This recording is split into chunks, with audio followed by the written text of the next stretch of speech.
The EFINA podcast, an advocacy tool that seeks to illuminate the financial and economic inclusion challenges, solutions, and advancements in Nigeria.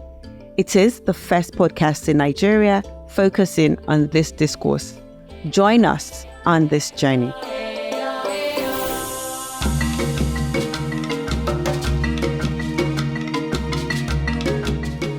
Good afternoon, ladies and gentlemen. Welcome to today's episode on the EFINA podcast. Today, we're going to be discussing a very important issue, breaking the silence on consumer dispute reporting and resolution in Nigeria, which means an important guest today that's going to be discussing this topic. The EFINA podcast is a multi-actor conversation platform where we highlight critical issues that affect financial and economic inclusion in Nigeria and how DFS can drive economic growth, which means a payment expert that has spent decades in the industry building and developing innovative solutions that cut across different segments of the ecosystem. He's done a lot. He's led different strategic partnerships to grow the ecosystem. He's driven different solutions. And of course, he is the current chairman of the Committee of E-Business Industry Heads in Nigeria, the association we call CeBIH, which brings together all financial service providers, that are responsible for payment. And of course, he's a custodian that is driving from the industry point of view, the Payment Systems Vision 2030. At WEMA Bank, he is the Chief Partnership Officer. He's no other person than Mr. Ajibade Laolu-Adewale. We call him Mr. Chairman. Sir, you're welcome to today's episode. Thank you. I said my head was swelling like this. I was wondering is this the me that you're talking about? Good to be here. Thank you for having me. It's a pleasure. We know your schedule is very busy, but I think one thing that is fascinating is that we cannot talk about dispute reporting and resolution without coming to CeBIH, the umbrella body responsible for driving payments in Nigeria. Correct. Correct. Before we start, I want to do an icebreaker. Let's imagine, sir, that this is 2015, right? And at CeBIH, you are in charge of ensuring that payment is deepened across Nigeria as it is. Yeah. What will it look like in 2025 for you in terms of how disputes are reported and resolved? What would be the expectation in 10 years from now if this was 2015? So I have to give it to my predecessors. Great.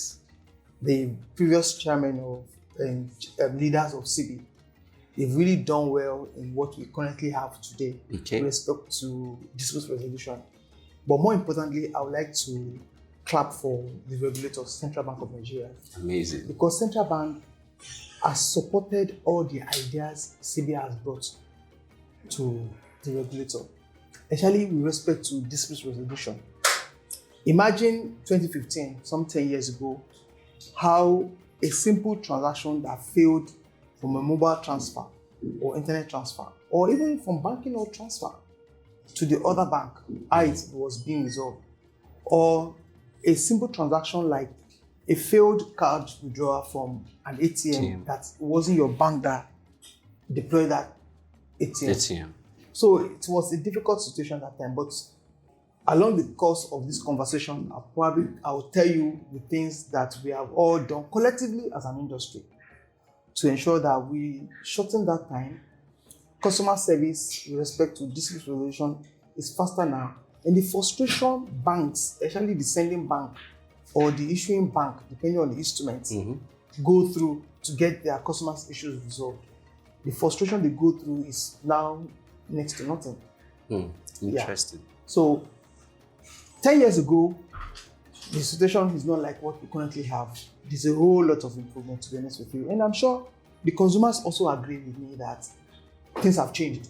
Things have really, really changed. In fact, operators are getting better in using the solutions we have in place. They are getting creative in using those solutions to serve their customers properly.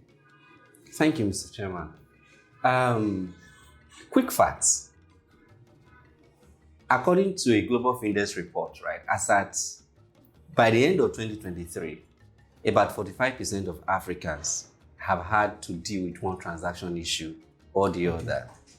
Now, of these, only 35% of them, right, have actually been able to follow through. Follow through, meaning that they were consistent to push through. But the rest never followed through. If we come back to Nigeria, more than 50%, right, have had their dispute reported, right, not addressed within the time that they feel this issue should have been resolved. So the connection here is that when disputes are not properly resolved, it lowers trust in the DFS ecosystem or the platforms. Sure. My question then is it a consumer problem not having to report for those who do not report, or not having to follow up for those who have even reported and do not follow up? Is it a consumer problem or is a provider issue? Okay, so to answer that question, I need to take us to the basics, the background, and how do we even get to this place in the first instance. And you talked about the issue of trust. Payment is all about trust. True. Long before convenience and service. It's trust first. So I trust that for the extent of this goods or service that you want to provide for me, when I say that I have transferred and show you a receipt from my phone that this money has left my position, you believe, or when you check your phone, your bank tells you that this money is already in your account based on what you can see, or from one innocent alert that this money is already in your account. You trust that thing, and then you release for goods. You release your goods or you render service. True. When I transfer money from my position, from my current bank to the other bank, or I use any other instrument like a card for service, either to make payment or to cash withdrawal, what happens is my bank gets notified and ask for some authorization that I am the right person that is trying to do that transaction. Once I provide the authentication that my bank and I have agreed at the beginning of my account opening, my bank debits my position and credits an internal account, which is supposed to be for the payables. Now, based on the arrangement with various schemes, switching schemes, and says, whenever I have debited my customer, I will notify the scheme that I have taken money on behalf of this customer. Please help me notify the beneficiary bank or the merchant bank that this money has been taken in trust on your behalf. Please notify your customer that you have collected this money, either by debiting your own internal accounts for payables, because for receivables, and credit your customer.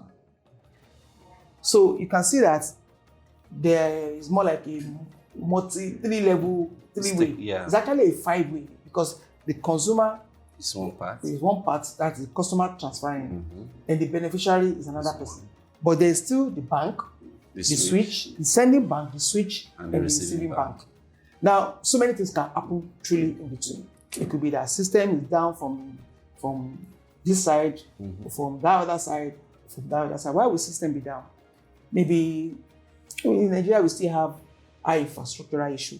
They've taken lights just in the middle of the transaction, or internet failed from the service provider in the middle of transaction. So many reasons can be responsible. True. Not necessarily the bank or the switch. So many people can be responsible. But overall, the transaction failed. So money has been debited from my account, but cash didn't come out from the ATM. So when money is debited from my account, it is paid into that internal account that I mentioned earlier on for payables. But the receivable was not debited. In reality, when settlement comes, because the scheme will do settlement at close of business, money doesn't leave the street and be flying on the road like this from your bank to another bank vault. No, it is based on settlement process. So I will notify the switch to tell the bank that I have debited my customer and I'm in custody of that money. But along the line, the messages failed. So the beneficiary bank didn't get notification. Ideally, when settlement is supposed to come, my bank shouldn't be debited for that transaction. So that means that money will still remain in my bank's payables.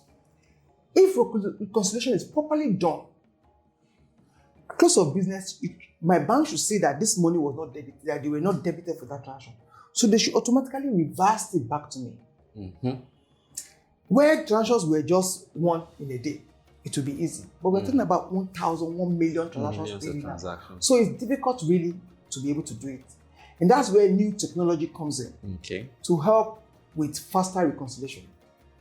The central bank has also done a fantastic job with process monitoring.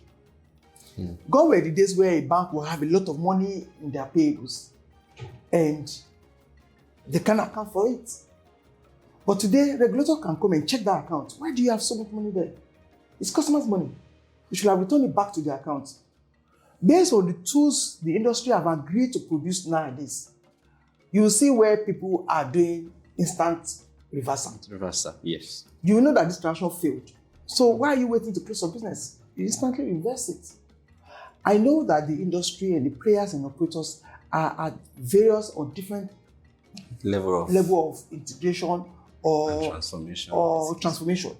You know, so some will give you instant reversal. Some will give you close of business reversal. But there are other tools we have used, which is again the process I mentioned. We are using technology, people, and process to drive these things so that your money can be reversed in good time. So is it a consumer product, consumer issue or operator's issue? There are issues, but we are working towards it. Great. And we are using process to drive it. Eventually, all of us will get to the same level, eventually.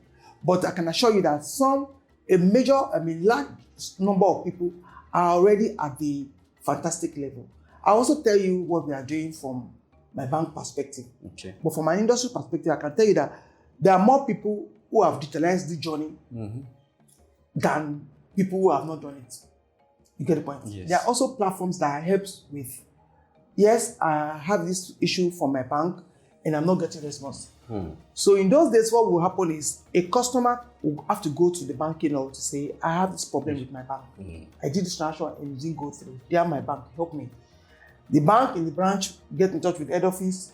Head office will get in touch with the other bank. Where are we? It's a long story. But today we now have platforms that all of us are connected to. I'm sure if you have questions leading to that, I can speak more to it. We'll come to that. Okay. Great. So following up on the platforms that you talked about, in our last episode, we talked about invisible victims. Yeah. And I will create a context. So fraud or transaction failures are reported. Now, when we do the stats, what came in as number of issues that were reported and those that were redressed are the issues that we captured. So if any transaction was not reported as failed or as a dubious, or of course, transactions can be successful, but yet they were dubious, maybe scam and all of this. So if they were not reported, we won't treat them as such. Correct me if I'm wrong. Seemingly so. Yes, seemingly so. Okay. Especially the ones that have to do with fraud. So when an account identity is stolen and the user does not come out to say the money is gone like that, because of course authentication and authorization was given. So the bank had to honor those transactions. Yes. Now, these invisible victims, we describe them as people who do not have voice, they do not have platform, no internet connection, they live in places where it is difficult. Maybe the only person they even have they could use are the bank agents anyway. I will call it financial service agents now, not just mobile money agents. And in some places, these agents don't even know how to handle this, So the question then is, what are the platforms?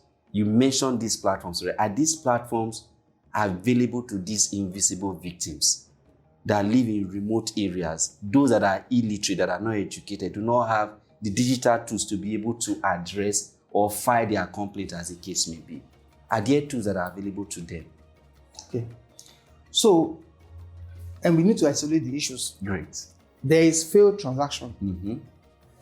There is fraud cases, reported fraud cases. And there's also business gone bad. Yes. So I have bought something from someone. What I ordered is different from what I got. And I'm going to report it as a failed transaction or a dubious transaction. No, we have to isolate that. Exactly, we have to isolate that. Then there is a fraud case too, whereby I compromised my credential. Somebody told me to make a click on something. I clicked on it. They asked me for my username and my password. I submitted it myself voluntarily. and they took over my system, and then they perpetrated fraud. So that's another one. Yes. Then there is one that my account was debited unlawfully. Somehow. It wasn't me that did that transaction. They all have different means of being addressed. Okay. For the ones that it wasn't me that did this transaction, I didn't order for a card. I didn't get a card. But yet, you received I'm in Lagos here. Somebody is debiting me from Anambra. Not a problem. In all of this, there's no problem. Okay. Just make sure that you didn't compromise. So you get to your bank. There must be somebody who issued you that instrument, either through an agent or through the bank. Somebody opened an account for you. When I say instrument, it could be an account, it could be mobile access to your account, it could be card, it could be. So they are all payment instruments. True. Good. So somebody gave you, you know that place how to get it. You go and complain adequately. Excuse me, I either got an alert or I wanted to access my money that I gave to you the other time, but I can't find that money again. What happened? Even if it is 10 years, you have gone abroad or something that happened. When you come back, you go and complain to the people who gave you that instrument. I can't find the money I gave you again, this bank. Where's my money? They will go and trace it. Sir, you withdrew this money through the counter. No, it's not me. For every time somebody is withdrawing from an account, there is a camera picture that is taking it. There is a teller who processed it. So you can tell, even if it is the bank staff that is trying to steal your money, it wasn't me that withdrew this money. Where is the signature? Where are the instruments? It's kept, it's filed. Okay. So the cash, in fact, in some banks today, you don't even go to the bank to go and fill any teller anymore. You put in your biometrics, and then you can see your BVN, can validate it. This is your face, this is you. So you are wondering that I didn't even sign anything. They know, because there's a timestamp that says this is you trying to withdraw, and you validated it with your thumbprint. No security can be more than that. So, but in the case where the other instrument used, you compromise it yourself. You are the one that, and it happens so much in the WhatsApp fraud, where they will send you, and some people will call you and say, there's a meeting coming up, that code, give it to us. So you released it, and they started collecting money from your families and friends. Your families and friends were the ones that logged into their platforms with their two eyes opened, without verifying from you. They debited themselves, they put the pin. So all those kind of things, we need to isolate them. Now, when I have seen that I've been scammed, I can go to my bank, because there's still a redress. True. Go to my bank and say, I have been scammed. Yes, I transferred this money myself. Problem most times is that people don't want to confess the truth. Tell your banker, it was me that transferred this money. I thought I was transferring it to the real person who sent me a chat, but unfortunately, it's not the real person. Your money is not totally lost, because banks have a connection among ourselves. We can help you trace the money. And electronic transfers is the best form of payment, because we can check how this money has moved from this place to the next place and track that money for you. So those platforms are available to everyone. In fact, there is one called Industry Dispute Resolution Platform, whereby operators are integrated from card schemes to switches to processors to all financial institutions, banks and fintechs plugged into that platform. So I can lodge a complaint by my customer against this other bank. It is the responsibility of that bank to respond back to that complaint within 24 hours. Does that always happen? Yeah, sure. Okay, so if there's something lodged against your bank and you don't respond, there's an exception report generated to the regulator. The platform is hosted at NIPS. That's different from the CB fraud. So that is for industry dispute resolution. That's industry. Okay. Industry dispute resolution between operators. Customers don't have access to that. Okay. What I have done in my bank alert is you can log on to alert, see that transaction, click on it, and as you are clicking on it, you are reporting it through an API on that platform directly, because that platform started from what was ordinarily a portal. Now we have built intelligence into it so that you can connect to it through API. And banks have become extremely creative by plugging it into their mobile app, so that their customers don't have to come physically to the bank, to come and make a complaint. You can complain from alert. The system sees it without any human intervention and goes ahead to go and treat it against that other bank. I have two questions Yes, tied to this. Then we'll go to the CB platform. Number one, is there a time frame that a customer is supposed to log a complaint? No, there's no time frame. I'm yes. asking you this because I've experienced in a bank where a customer had come to say, I did a transaction so time, and because of my busy schedule, I've not been able to come. So it was an ATM transaction at a POS transaction at a filling station. The first one failed, and the second one went through. But even the one that failed was debited. So the two debits, happened, and it was showing the statement, and the customer care, the service desk said you were supposed to report this within 10 months. Is more than 10 months, we don't have the history on our system. And there was chaos in the back. So I stepped in to ask, where is this stated? I said, it's the CBN policy. So I asked a few persons who were, elite, and said, is anybody aware of this policy? And everybody was looking dumbfounded. And that's why I'm asking, is there a time frame that a customer is supposed to log a complaint? Whether it is fraud, whether it is failed transaction, whether it's identity theft, whether it was a compromise to account. All is that, whether, irrespective, there should be an opportunity to log. So come honestly and say, I compromised my account and funds went out. But the point is that there should still be a platform to log a complaint, right? So you just said there is no time boundary to do that. I'm not aware that there's a time bound to that. And if you look at all the machinery set in place, if you default me today, even if it is 5 years' time, when I remember that you cheated me 10 years ago, I can still take it to EFCC, Economic and Financial Crime Commission. So, and then I will prove to them that this was how I moved my money from me to you. You're supposed to do this for me, but you did not do it. I'm also aware that banks have the obligation to keep transaction history of as far back as 7 years ago. So if I remember 5 years after to say, I have a failed transaction, I'm sure that you are obliged to keep those transaction history. What the bank can tell you is, we settled your merchant twice. Okay. So I bought fuel at this filling station, and the money didn't go through. Or maybe it went through, but it says transaction failed here, and I had to pay cash. So that means I've done double payments.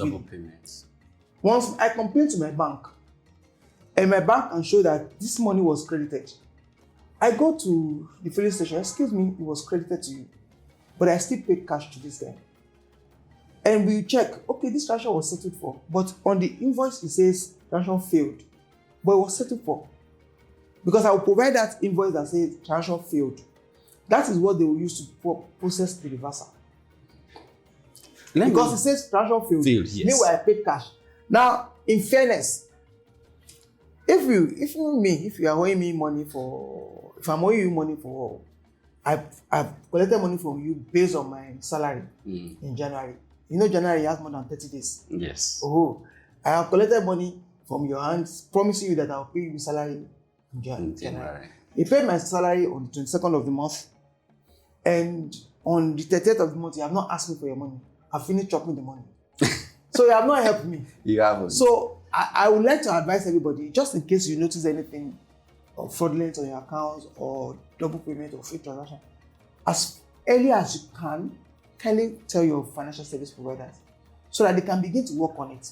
Because the issue is not that the process is not there, the platform is not there, it's there.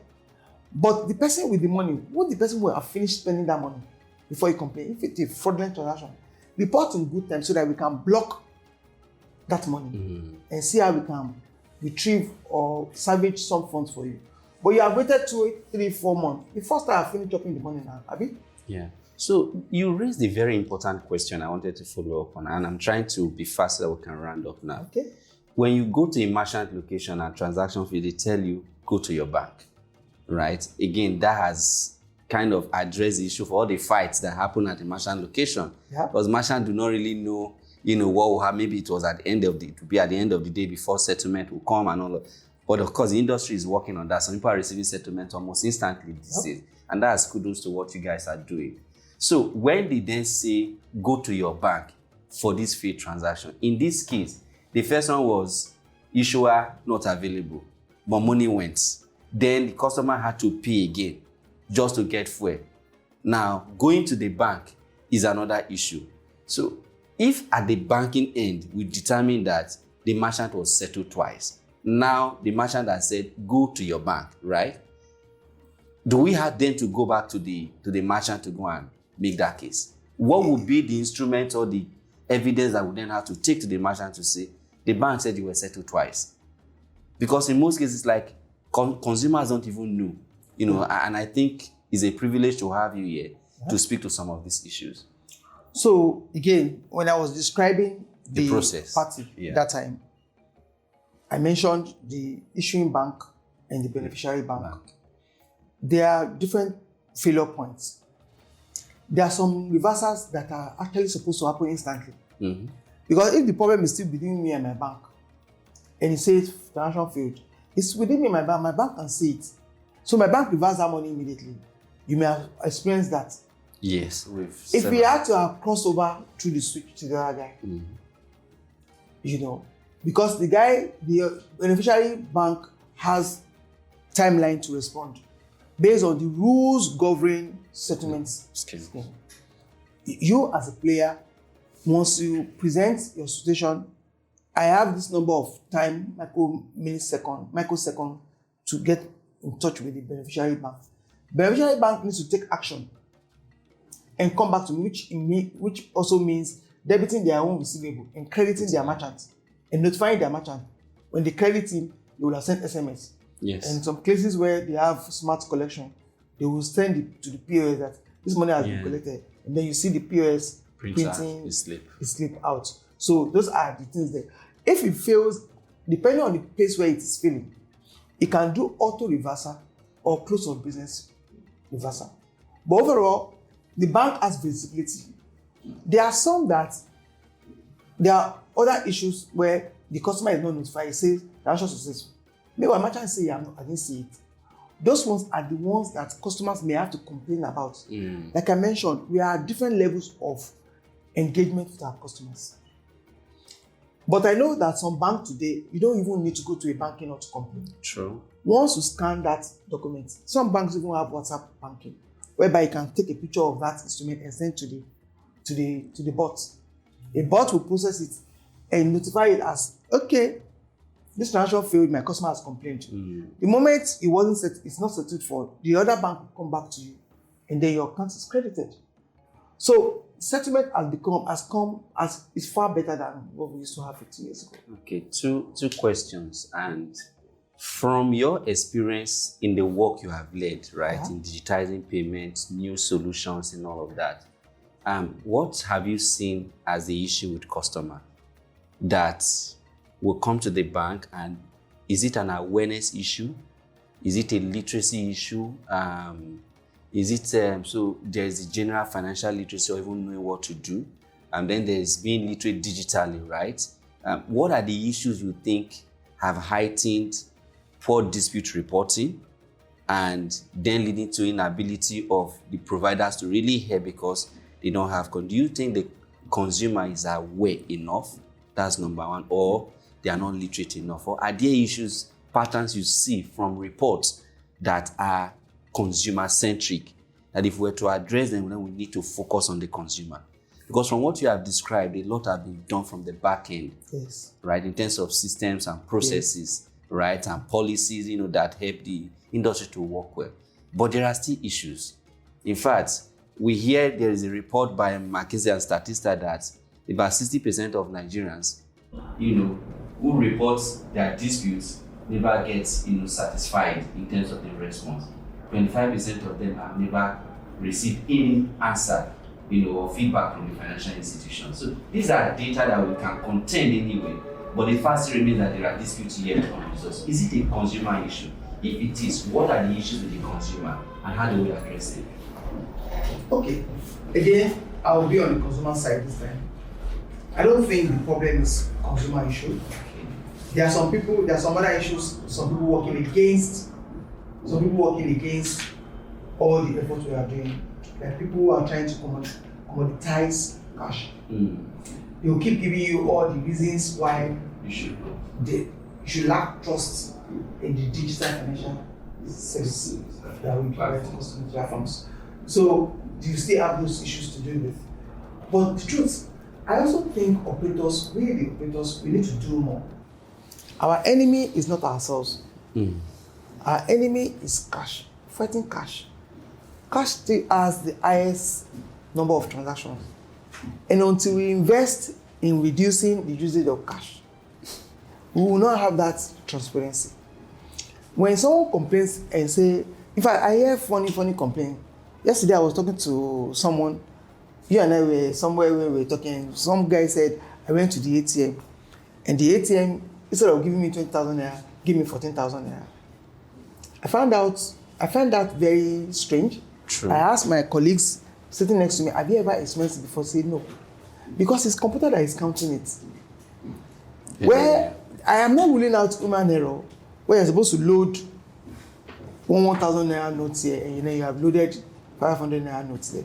But even at the cassette of the ATM, the denomination, you can only put the denomination for which it is stated in. So I'm not saying the person who mentioned it is lying, but it's very difficult for you to order for 20,000 naira from the ATM and then the ATM will give you 14,000 naira. But we hear all sorts. So let me leave the consumer out of this.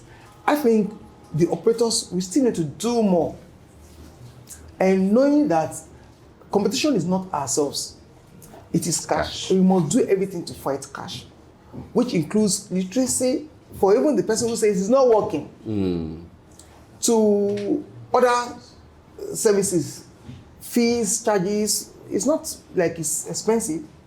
At least today I can still boastfully say that banking industry is the only one that has not removed subsidy. Even federal government has removed subsidy from everything, but we are still here. We have not removed any subsidy. We have not increased any. Central Bank won't even allow us to do it. Amazing. To improve to increase our fees. Yeah. So overall, I'm not going to say that the problem is consumer. It is the operators that should do more with respect to literacy and create more platforms that will help us fight cash, so that the era of this thing is not working or the lack of trust will not be there. Two in one question then. So December last year, December 4th precisely, you launched the CeBIH platform. Yeah. Right? We launched the existing CeBIH. The existing, yes. So, and there was two things that intrigued me. There is the fraud reporting part of it, and there was the awareness, the advocacy part of it. Correct. I wanted you to throw more light on that, right? What are the uniqueness of that? What problem will it really be solving beyond what we know? I think for me, I would just say, it's a one-stop shop for all. Yeah. But beyond that, are there things that we should know? That's part one of the question. Part two would then be, I talked about the invisible consumers, right? Or the victims who are in remote areas. One agent is all they have. That is a bank in the community. Yeah. But we hear that by 300 local governments, I need to verify that do not have banks, right, at the moment. Whether that number is growing or is reducing, I don't know. But where agents have then become the bank in the neighborhood, what are you doing to make sure that this platform is in the hands of agents and they can use it effectively to help consumers? Okay, so very quickly, I'm going to explain what the platform does. Great. But to answer your questions around what are we doing, part of it is why I'm here, sitting here. Awesome. Advocacy, to speak about it, to always engage, to show up everywhere, and then to speak about these things. What exactly have we done? We launched the CeBIH website, which is www.cebih.org. CeBIH spelled CeBIH.org. And we have put in some features on that platform to make it more smart and intelligent. Bank of the future is no longer digital. It's intelligence. Correct. You're learning fast. Yes. So Bank of the future is intelligent. Mm-hmm. What we have done to that platform is whenever you are defrauded, your bank has given you processes, platforms, channels, instruments to complain. In fact, the central bank even mandated it that all banks must put on their USSD *911 So your bank, like now, I work in WEMA Bank. The USSD code for WEMA Bank is *945. For Guarantee Trust Bank is *737. For Zenith Bank is *961. Or First Bank. *895. 894. Yes. You know, for like Fidelity, that. 770. So the next digit will then be *911 #. Okay, so My bank now for WEMA Bank *945 *9119. You know, like somebody call 911, like crisis. Good. When you dial that, it asks you, are you dialing this from your number or from a third party number? Okay. So that means you can also report that fraud through third party. You can use it to block your account when you notice that they've just defrauded or robbed you and your phone has been missing. You can go and block your account using that short code. You know, there are also means of calling your bank's contact center. Contact center. Yeah. To say, hey, I've been defrauded or I'm being defrauded, or to report a fraud. What CeBIH has done, don't forget, CeBIH is not a bank. True. Is to complement all the efforts your banks have done for you. There's a platform by Central Bank for all the industry players, which is the industry fraud desk. There's a policy on it, full policy on it, released. And that policy is still very, very much active, which allows every financial institution, CeBIH licensed institution, to have a fraud desk. That fraud desk needs to be manned 24/7. In fact, that's the only banking unit CeBIH instructed department that must run 24/7. If you like, don't run 24/7 in your IT department. That's your business now. Your customer will move away. It is in your best interest for you to run 24-hour service to serve your customer so that they don't move elsewhere. But for fraud, CeBIH says you must run 24-hour service. Either you run as a shift, but somebody must be there. And you must have 10 phone lines, somebody managing your email addresses there, so that when there is fraud. And there's a naming convention.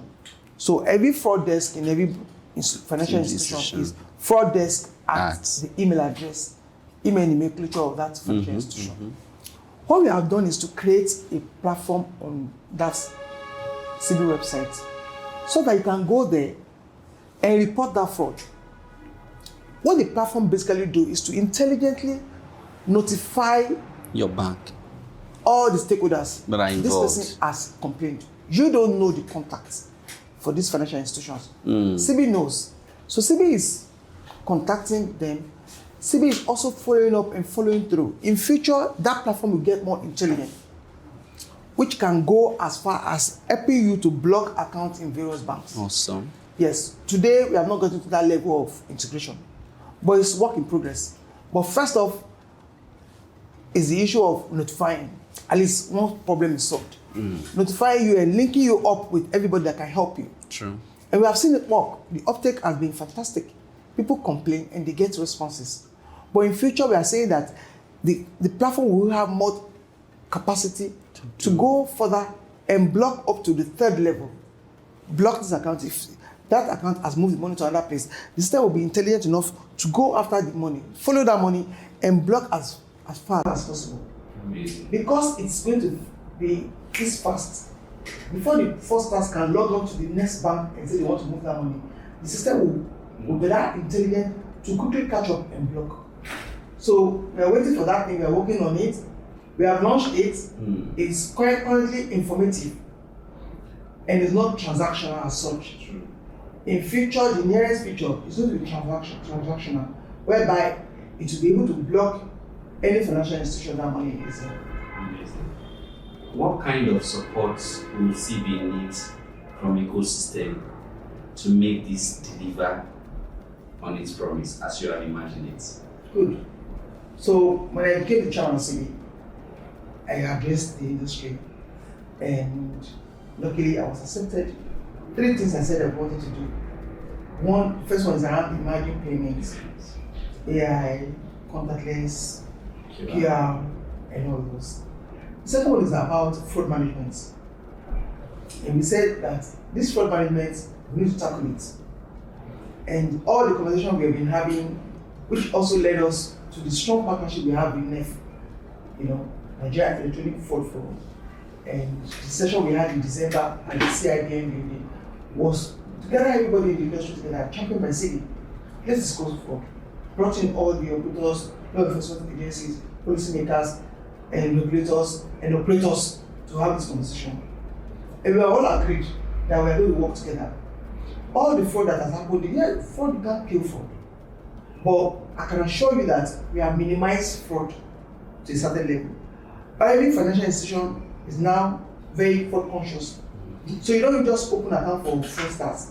As a matter of fact, we have seen people who are deploying AI solutions that can even help you detect fraudsters from when they open account. We are becoming more aware of fraud. We are championing that conversation, and everybody is getting aware. In fact, as a matter of fact, CeBIH also introduced something. If you open an account for fraudsters and they use your channel to defraud people, the central bank will debit you. Oh yes, they will debit you as a bank. So banks are forced to complete that KYC and KYB on their customers. Yes, without saying that other banks need to now then open their doors, knowing fully well that they will help them recover their money. Every part of the ecosystem is aware of their roles, rights, and responsibilities, and that's what we are pushing. So, impressive acceptance from the industry because we are all it. We are going as far as talking to the judiciary, which is a conversation and we are championing with the licensed educators in the industry, then the judiciary and CIBM involved.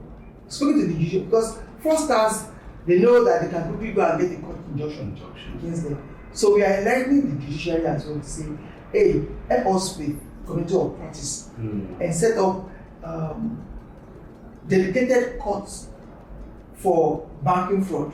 We need to bring everybody on the same page so that when somebody is coming to come and get an injunction from you, you know that no, that first time, it's not happening like that. I won't give you this one, I won't grant you. So that's what we have. Thank you, Mr. Chairman. I think it's been an enlightening conversation. Any last word from you?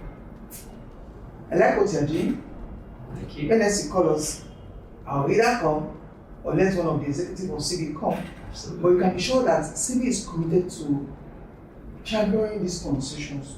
In 2025, we are going to see more of what we are talking about. We have our usual quarterly sessions that will keep speaking to these things and bringing in stakeholders to come and talk about it.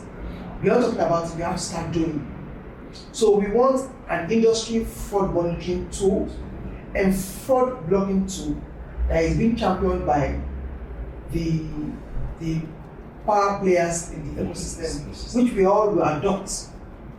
So that, and one last word for the fraudsters. I don't know if you guys are, because I understand that you guys are everywhere and you are listening to most of the programs together. Know that we are aware, we are coming after you. We are serious about this. And when I say we, I'm talking about the operators, the regulators, the law enforcement agents, the policymakers, everybody. We are serious about you. We will get you. Yes, we will get you. One of the things the central bank has also done is to listen to us. When people cash out fraudulent money at agent side most times, and that's when you hear one agent say, somebody came to collect 4 million naira from you. Okay, how 4 million naira? How did you even see 4 million naira? So there's a limit that you can withdraw from an agent now. And these are part of the measures that I mentioned earlier on. There are other measures that I'll let you keep under wrap because I don't know whether fraudsters are part of the rules. But just in case they are part of it, let me just tell you guys, change, go and find work, find better work to do. Because this industry will come after you, it will get you. It will get you. Sanitized. Free of fraudsters. Thank you, Mr. Chairman. Thank you very much. It's been a nice conversation and I think very enlightening. It's a privilege to have you. Again, this is the EFINA podcast where we spotlight key issues that bother the ecosystem and also talk about the solution, highlighting what the different actors are doing. And today's conversation has been really, really revealing. I like the fact that this platform that CeBIH has built is helping. So I don't really need to memorize the codes, right? Exactly. All I just need to do is go there and fill the necessary fields, right? platform and will take CeBIH helped time. me to do the other ones. Thank you so much. Thank We'll you. come back to you, come back to CeBIH. CeBIH is our partner in this, Yes. right? And we'll continue to do this to ensure that the issue of trust is addressed and people begin to have more trust in the system. And like you did say, word of mouth, so there are elements in the system that are trying to don't use it because you never can tell whether your money will go, so come and use cash. And those are conversations for another thing that we'll talk about. Again, ladies and gentlemen, this is Mr. Ajibade Laolu-Adewale, the chairman of Committee of E-Business Industry Heads, CeBIH, and Chief Partnership Officer at WEMA Bank. Mr. Chairman, as I formally call you, thank you so much. Thank you very much. And it's a pleasure having you. Thank you. Thank you, ladies and gentlemen, and bye-bye. To learn more about EFINA, a financial sector deepening organization seeking to facilitate an inclusive market that works for all Nigerians, please visit www.efina.org.ng.